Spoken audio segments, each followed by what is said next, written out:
Okay guys, good day to everyone. Johnny Balmayo here, your clinical instructor for this subject, health assessment skills. And today, we're going to have a little discussion and at the same time, a recap of the health assessment body mechanics. So if you're going to ask me, sir, pwede po ba kami makakuha ng copy nung dinidiscuss mo?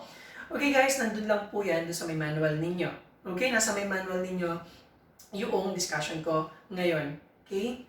So, today, andito ako ngayon sa may virtual arts laboratory natin, kung saan andito si Juno, the mid-fidelity mannequin na na-acquire ng NUST College of Nursing. Before tayo po ang kauna-unahan na nagkaroon na to in the Region 3. Okay, it's worth $1 million. Kaya, ingat-ingat.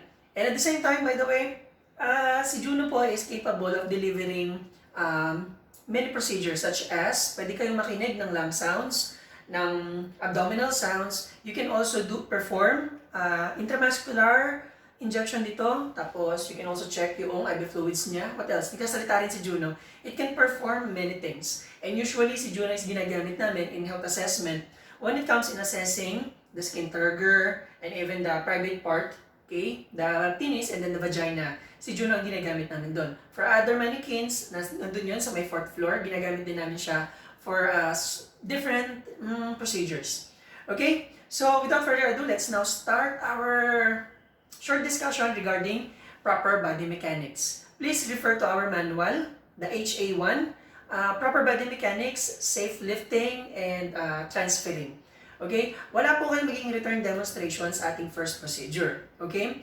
Itong first procedure natin na to, hindi ninyo ito i-rep them. Rather, you're going to apply this specific part ng manual natin sa mga susunod na procedure natin. Okay? Again, i-apply nyo lang kung ano matututunan ninyo in this video sa mga susunod na return demonstration ninyo sa amin.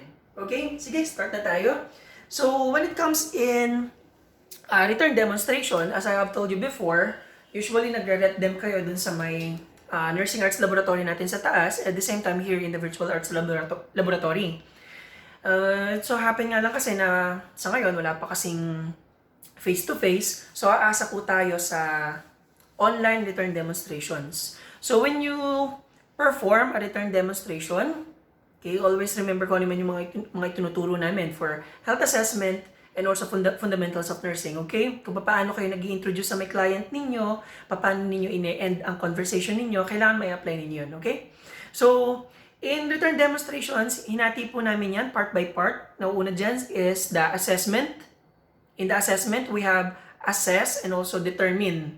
And then after the assessment, we will move on to the planning. Ano yung dapat natin planuhin before tayo mag-perform ng procedure. So after planning, you have to put it into action, and that is the implementation, or also known as the interventions. Okay, gagawin na natin kung ano man yung pinaplano natin.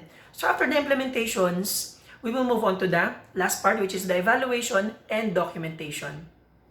So okay, in assessment, always remember, bullet type yan, yun nandun sa may manual ninyo, nasa ganun, mas madali ninyo makabisado. We encourage our client to memorize yung checklist, but it's not really necessary na i-memorize mo. As long as kaya mong i-deliver yung pinakatot noong checklist natin, then better. Okay, pero kung gusto mong i-memorize, then why not? Para nasa ganun, mahasa rin natin yung memorization skills mo. Okay, para pagdating natin doon sa may lecture ninyo, it will be easy for us na i-memorize kung ano man yung mga numbers, mga dapat na mga medical terminologies, and etc.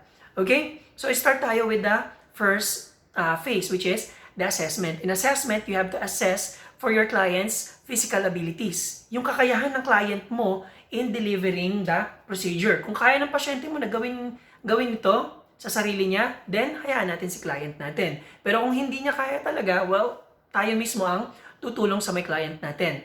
Next one, the ability of our client to understand instructions. When we instruct our client, okay, nakakaintindi po ba siya? If yes, then that will be a good one. But if not, okay, kung hindi nakakaintindi ang client natin doon sa procedure na gagawin natin, we can ask kung sino man po ang bantay niya doon sa gagawin natin. Kasi baka bigla na lang magulat ang pasyente natin. Or kaya naman yung bantay bigla na lang magulat doon sa ginagawa natin. We have to explain it to them. Okay? What else? The degree of comfort or discomfort when it comes in moving our client. And kung kinakailangan, if it is really necessary, kung merong masakit sa pasyente natin, we can give them analgesics, some pain reliever. But always remember na kapag nagbigay tayo ng gamot sa may pasyente natin, there should be a what? Doctor's order. Kaya hindi tayo basta-basta na nagbibigay ng gamot sa hospital nang walang doctor's order. Kapag may nangyari sa may pasyente natin, tayo malalagot doon. Okay? Especially kapag sa may gamot. At yung gamot na yan is hindi nireseta ni doc. Delikado tayo, ha? What else? The client's weight. Yung weight ng pasyente natin. Kung ang pasyente natin sobrang bigat, okay, we have to ask for another nurse, or better, we will use an equipment. Okay? Ano pa? Last is our own strength and also our ability to move our client. Okay? Baka naman wala kang kakayahan in performing the procedure as somebody else. Hindi ka nag-iisa sa may hospital. So after the assessment, the next one is determine. So ano yung mga dapat natin i-determine? These are assistive devices that will be required. Okay? Katulad ng if you're going to move your client, kakailanganin po natin dyan ng lifter or ng turn sheet. Okay, ano pa? If it is necessary to use an overhead trapeze, yung overhead trapeze po, nakasabit yan sa taas, yun yung ginagrasp ni patient para iangat ang sarili niya. Okay, kung kinakailangan lang naman. Ano pa? We also have to determine some encumbrances to movement. Okay, such as what? This one, IV. Okay, those encumbrances may hinder our procedure, okay, our performance. Okay, itong IV na to, pwede itong makasagabal habang binubuhat natin ang pasyente, pwedeng pumulupot yan kay patient or worse, pumulupot sa atin, mahila natin, pwedeng matanggal yung swero ng pasyente po natin. Ano pa? Heavy cast, yung sinimento. May simento dun sa may lower leg ni patient. Okay, mahihirapan din tayong buhatin si patient in that case. So we have to determine all those things. Okay, there are also other things, many things na dapat natin consider. Okay, not limited to the IV pole, the IV itself, what do you call this one? The heavy cast, okay, not limited to those. What else? Medications that the client is receiving. Baka ang pasyente natin nagtitake po yan ng mga sedatives, mga hypnotics, baka naman bangag ang pasyente natin. Okay, kailangan alamin din natin kung ano yung mga gamot na tinitake niya that may hinder this procedure. Okay, what else? After those medications, determine assessment. So after the assessment, planning tayo. Okay, so ano ba yung dapat nating planuhin?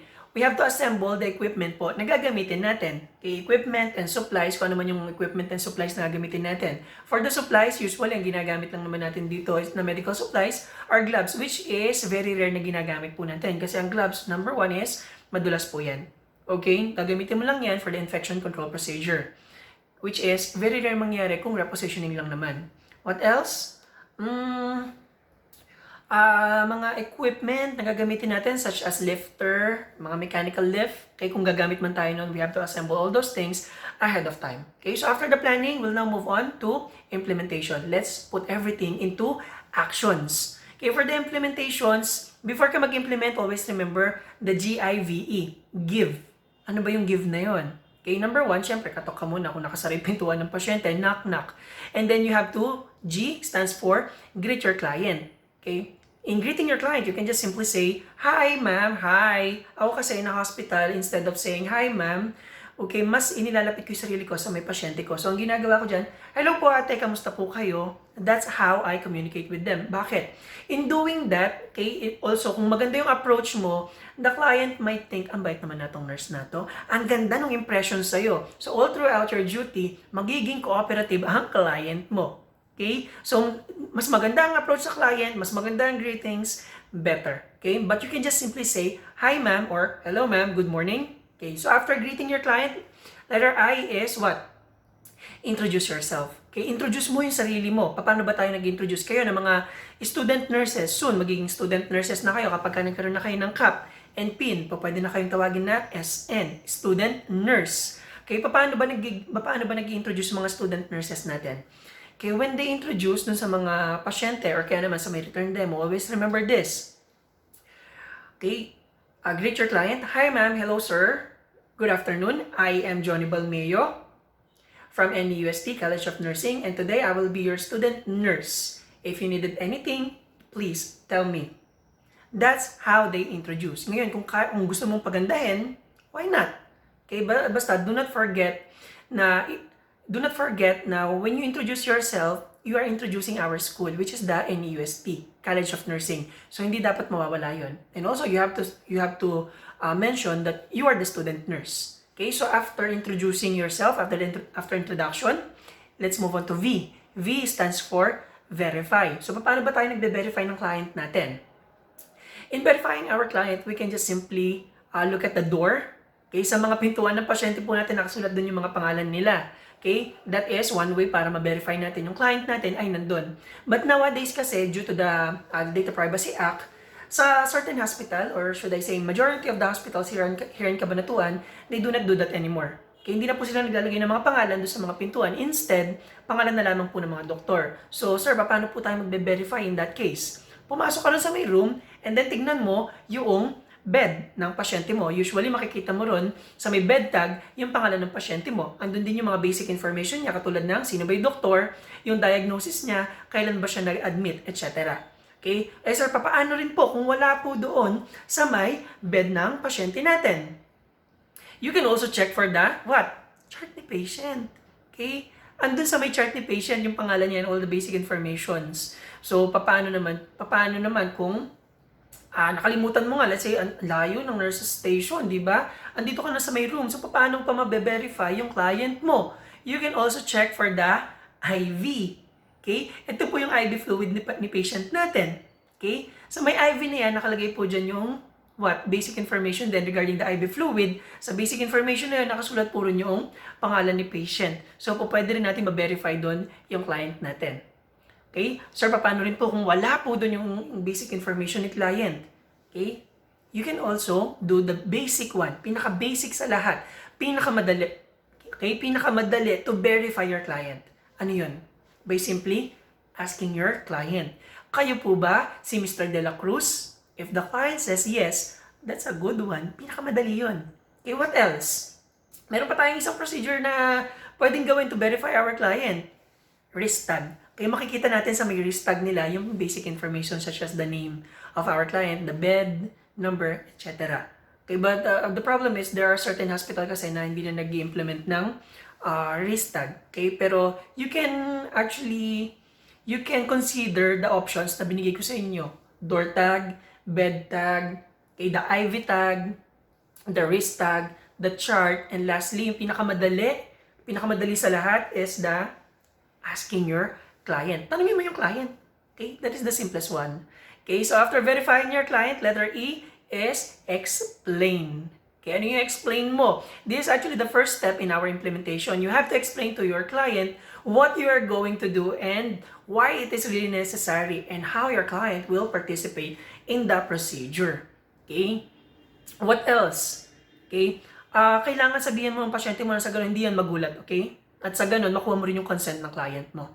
Okay, after explaining to your client, second procedure is you have to wash your hands and observe appropriate infection control procedure. Katulad ng kapag ang client natin is mayroong infection or nakakahawang sakit na kinakailangan talaga natin mag-gloves po tayo.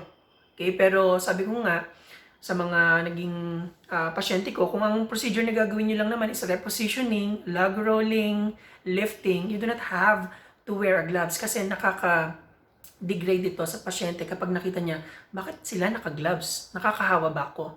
Okay, merong impact yan psychologically and emotionally and also socially. Okay, so as much as possible, tingnan natin yung both sides. Okay, kung may nakakahawa talagang sakit na kinakailangan mag-gloves, yes, mag-gloves po tayo. Okay? And also number 3, you have to assess for any obstacles na may nakaharang ba, katulad ng if meron diyang footstool, upuan, yan mga upuan. Buti nga ngayon na-implement na one bed, one chair. Okay, kung merong isang pasyente rito, isang upuan lamang. Okay, ibig lang sabihin nun, isang bantay lamang. Ang po pwede kay patient. Ano pa? Kapag ang client natin is masyadong mabigat, of course, kung masyadong mabigat ang client mo, wag mo suluhin ng trabaho. You can ask somebody else. Okay, what else? Poor handling, the poor handholds. If you're holding your client, hawakan mo mabuti, proper grasp of it. Okay, wag mong bibitawan. Okay, what else? Equipment or any objects nandun sa may daraanan natin, you have to assess all those things. And as much as possible, you have to reduce or at least remove safety hazards sa my client natin. Yung mga safety hazards na yan, ano ba yan? Signal cord. Kaya yung signal cord po pwedeng pumulupot dun sa may kamay ng pasyente, pwedeng mahugot, or kaya naman nasa may likod ng pasyente natin, nahihigaan pala niya, kaya pala nananakit yung likod. Ano pa? Yung pinaka-basic na safety hazard is what? What? What do you think? Okay, pakita ko lang sa inyo. Yeah, this one. Okay? This one. Okay, this is actually a safety hazard na ginagamit natin para sa client natin na sa ganun hindi po sila ma-fall sa maling tao. Hindi, joke lang. Hindi sila ma-fall from the bed, okay? So this is what we call the side rails. Okay? Side rails or bed rails, I mean. Bed rails nga pala ang proper na tawag dito. So this is what we call the bed rails. Okay? Sa iba ang tawag din nila rito is side rails. So either of the two naman is acceptable. Either bed rails or side rails. Okay? So in doing the procedure, kung nasang side ka, side rails down. Okay? Tapos kung lilipat ka na rin sa may other side, side rails up dito, doon naman ang side rails down. Katulad ngayon, okay, ang side rails ng pasyente ko is nakababa. Kasi andito ako sa may position na ito. Okay? Then, dun sa may kabila, side rails up. So, those are just some basic safety hazard ng pasyente natin. Okay? So, what else? You also have to assess the situation. You also have to assess for the situation for any hidden risks. Baka naman kasi merong nakalimutan na rito, mga gamit. Okay? Nangyari na sa amin before na merong nakalimutang, what do you call that one? Yung syringe. Okay, napakadelikado no, nakalimutan yung hiringgila. Buti na lang din, yung takip is, nakatakip po siya. Okay? Buti na lang talaga. What else? Kapag ang pasyente natin is merong confusion or kaya naman combativeness, medyo nagwawala. Okay, kailangan i-assess din natin yun. Alamin natin yung mga ganung bagay. Okay, ano pa? Yung drug effect, baka ang pasyente natin is binubuhat natin. Akala natin nagre-respond, nung pala nag-take pala ng sedatives. Bangag ang pasyente. So, nung binubuhat mo na, bigla na lang bumagsak. Bakit? Hindi na makatayo. Why? Because of the effect of the drugs. What else? The most basic one, yung pain. Baka naman merong masakit sa may pasyente natin. Okay? So, kailangan din natin alamin yun. Ano pa? Orthostatic hypotension. Ang orthostatic hypotension po, ito yung biglang movement and then biglang nahilo. Or kaya naman kayo, na-feel nyo na siguro to, nakahiga kayong ganyan, matagal kayo nakahiga. Pag upo mong ganyan, bigla ka lang nahilo. Okay? Tapos nagsumbong ka rin sa may nanay mo, sabi ng nanay mo, ayan kasi tanghali kang gumigising. Tapos ano pa yung sinabi? Kagi games mo yan, kagi games. Okay? That is what we call the orthostatic hypotension. Because of the movement, sudden movement, biglang bumaba yung BP. So in that case, okay, dapat dahan-dahan. Huwag mong bibiglain ang pasyente mo. Okay? Huwag mong bibiglain yung movement niya. Ano pa? You have to maintain low center of gravity. I already told you why we are doing that. Para mas maging stable po yung katawan po natin. What else? Squat then. You have to squat rather than bend over to lift. Okay? It will be better if you will do squatting. Tandaan na, it will be better kung mag-squat ka rather than bend over. Okay, ano pa? Establish wide base of support. Okay, I already told you how to do that and also the rationale why we're doing that. And also, you have to use your feet when it comes in the movement. Do not use your back to twist or to move or to do side-to-side movement. Use your feet instead. Yan yung tinatawag natin na pivoting. Kaya I already told you guys about the pivoting during our online discussion. Okay? During our online discussion 2 weeks ago. Okay? So, nasabi ko sa inyo how to perform the pivoting. All you have to do is just use your feet. Okay? What else? When it comes in pushing and pulling our client or even the object, you have to stand near the object and stagger one foot partially. Ito yung sinasabi ko lagi rin sa mga student ko. Kung right-handed ka, if you are a right-handed person, usually ang pino-forward natin na paa dyan is also the right foot. If this is your dominant hand, most probably this one is also your dominant foot. Okay? So, move mo ito, okay, while the other foot is at the back. Bakit? Para saan po yan? If you are going to lift or push something, for example, I'm going to push something, mas madali mong maipupush. The foot here will push your body, while the other foot here will support your upper torso. So, mas madali mo siyang maipupush. Kesa naman yung nakatayo lang, parehas nakatayo, in one position lang, dalawang paa, and then you push. What if biglang dumulas? Bigla kang babagsak. Okay? So, dapat, one foot forward and one foot at the back. Ganun din po when it comes in lifting. Para mas madali natin siyang ma-lift. Okay, 1 foot forward and 1 foot at the back. What else? When it comes in pushing, saglit lang. Okay, when it comes in pushing a client or an object, you have to lean into the client or object and you have to apply a light pressure. Tandaan na, light pressure lang muna. Huwag mong bibiglain. Okay, the problem is, kapag binigla mo yan at hindi ka familiar you're not familiar with the weight of your client, delikado yun. Okay, baka bigla na lang, nung pala, magaan lang yung pasyente mo, tapos binigla mo. Okay, delikado ha. What else? Lean away and grasp, with light pressure. Ano pa? Never jerk, wag masyadong magaslaw, okay? When it comes in twisting your body, do not do that, okay? What else? When lifting or carrying an object, you have to bend the knees.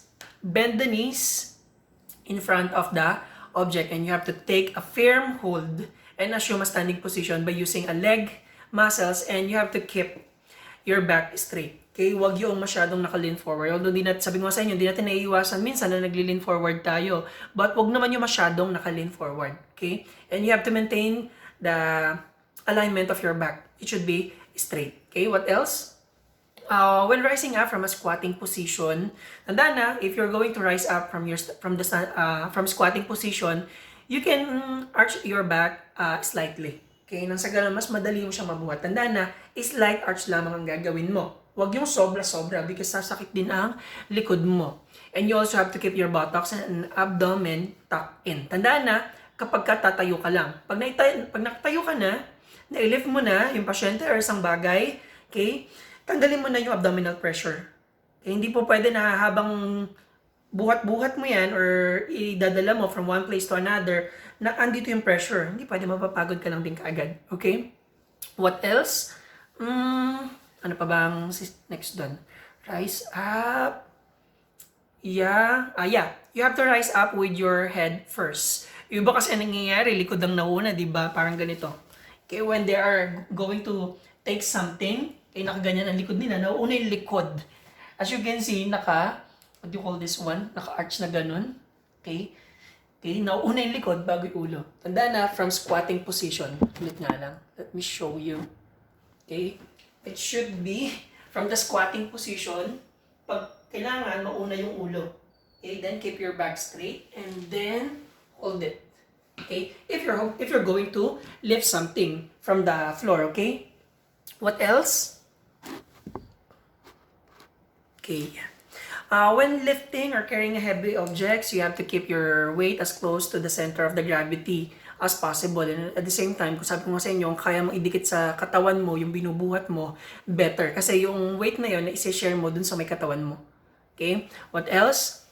When you are reaching for a client or an object, kung meron ka mang aabutin, okay, you have to keep your back straight. Sabi ko sa inyo, hindi naman naiiwasan na nagli-lean forward tayo, lalo na kung malayo. For example, nandito ako, tapos masyadong malayo. Sometimes, nagli-lean forward talaga tayo, nasa ganun mas mapadali. Pero kung kinakailangan, you have to go from here, ikot ka dun sa my place na yun. Okay, to prevent yung pagli-lean forward natin. Kasi in the bed making, isa rin yan sa bawal. Yung nagli-lean forward ka, lalo na ang pasyente mo nandito. Bakit? You are actually invading the privacy of your client. Okay, tandaan mo, nilalapit mo yung sarili mo dun sa may pasyente. And what if your client is a very conscious client? Okay?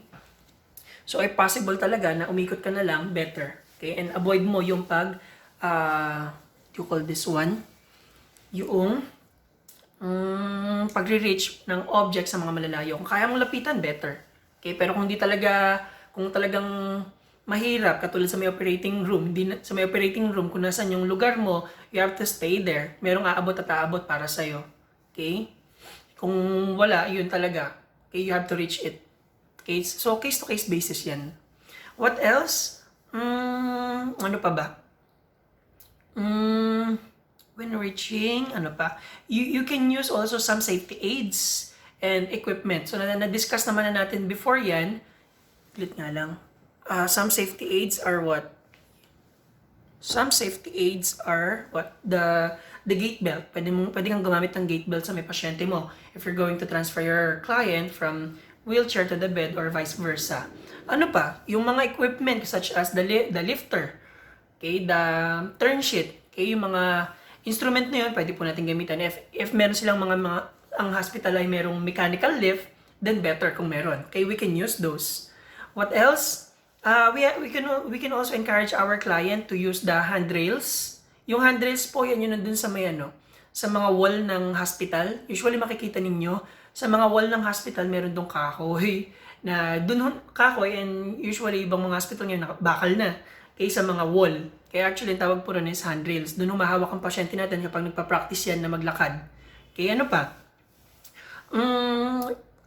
Pagkagagamit tayo ng wheelchair or ng cart or kaya naman ng stretcher, be sure na nakalock yung bed na yun. Katulad din ng bed ni Juno ngayon, yan, yung wheel na to is nakalock po yan. Sa ganun, hindi masyadong malikot. Or kaya naman kapag ang pasyente tatayo, hindi mag-slide yung bed. Okay, so nilalock din natin dapat yung bed, yung wheelchair, the stretcher, the cart, etc. Okay, ano pa? After performing certain procedure, kung nag-transfer ka, nag-log roll ka, nag-reposition ka, do not forget, after the procedure, wash your hands. Okay? Tandaan, ang paghugas ng kamay ay ginagawa before and after any procedure. Kahit anong procedure man ang gagawin mo, you have to wash your hands. Sabihin na lang natin, Sir, magva-vital signs lang naman ako. All I have to do is just to take the temperature of my client. Yes, you have to wash your hands then. Always remember that, okay? So after the implementation, we will move on now to the last part, which is the evaluation and documentation. So ano ba dapat nating evaluate dito? We just have to evaluate our client, or kung meron tayong binuhat na object, kung merong naging damage ba ron or nagkaroon ng problema. If none, then wala tayong problema. Wala magiging problema ron. Ano ba dapat nating i-evaluate? Yung nurse, ikaw mismo, you as a student nurse or you as a nurse na nag-reposition, nagbuhat. Okay, meron bang injury na nangyari sa'yo? If yes, you have to ask somebody else. Okay? Ano kaya to? Biglang sumakit yung likod ko. Nung pala, nagkaroon kayo ng problema sa may back mo, back injury. Okay, delikado yun. Okay, so you have to evaluate yourself too. Or kaya naman, so may kasamahan mo na nagbuhat, you can also ask them, kamusta nangyari? Okay lang ba ang pagbubuhat, ang pag-reposition, yung ginawa mong procedure sa client mo, okay lang ba? Wala ka bang naging problema? Okay, so after the evaluation, we'll now move on to documentations.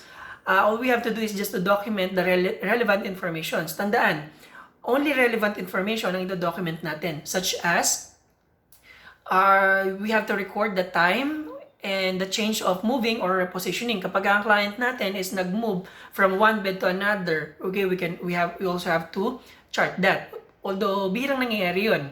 What else? Nag-reposition ng pasyente natin, we can also chart that. Ilagay natin doon sa may charting niya. I-record natin from supine, ang pasyente ko po, from supine, you turn your client into lateral position. From lateral, you turn your patient or your client into prone position. Okay, ano pa? If you use any support devices, katulad ng turn sheet or the lifter, ano pa? The gate belt or any mechanical lift. Okay, i-document din po natin yon. And lastly is the response of your client dun sa procedure na ginawa mo. Sa moving and turning or anumang procedure, you have to record kung ano yung naging response po niya. Okay, ang nag-respond ba siya by saying, aray ko, may masakit? Ano yung naging response niya? Okay, baka naman nagkaroon pa ng further injury. I-record din po natin yun, i-document natin. Okay, so that's it, guys. That's it for the body mechanics. Next with this one will be the log rolling and repositioning. So by next week, you have to submit your first return demonstration, which is the log rolling. Kaya ang log rolling and repositioning, pinagsama na rin namin. Pinagsama ko na po yun, The log rolling and repositioning. All you have to do is just to turn your client to side, okay? So meron tayong separate video for that. Panoorin nyo na lang. Uploaded na yan dun sa my Schoology natin. What else? Ano pa ba? So expect then that you will have your first quiz next week. Yeah, next week. Ano ba ngayon? Today is 17. Yeah, 17. So after February 17 ngayon. Okay, so what do you call this one? Expect for a quiz after a week. So the coverage of your quiz is the whole body mechanics and repositioning. So that's it, guys. If you have any questions, wanted to clarify something, you can just simply send a message in our GC. Or also, you can send an email to me or i-comment nyo na lang doon sa may video natin. Walang problema. Okay, pero pinakamadali sa lahat is send nyo lang yung message ninyo dun sa may GC natin, okay? What else? Regarding the virtual arts laboratory, I will have a separate video for this one para makita nyo rin kung ano yung itsura nitong virtual arts laboratory natin and also yung nursing arts laboratory natin para familiar kayo ano yung itsura nun, okay? Sa ngayon, ito po, yeah, just a little, what do you call this one? Sneak peek ng virtual arts laboratory. Ito po, yeah, it actually has 2 beds.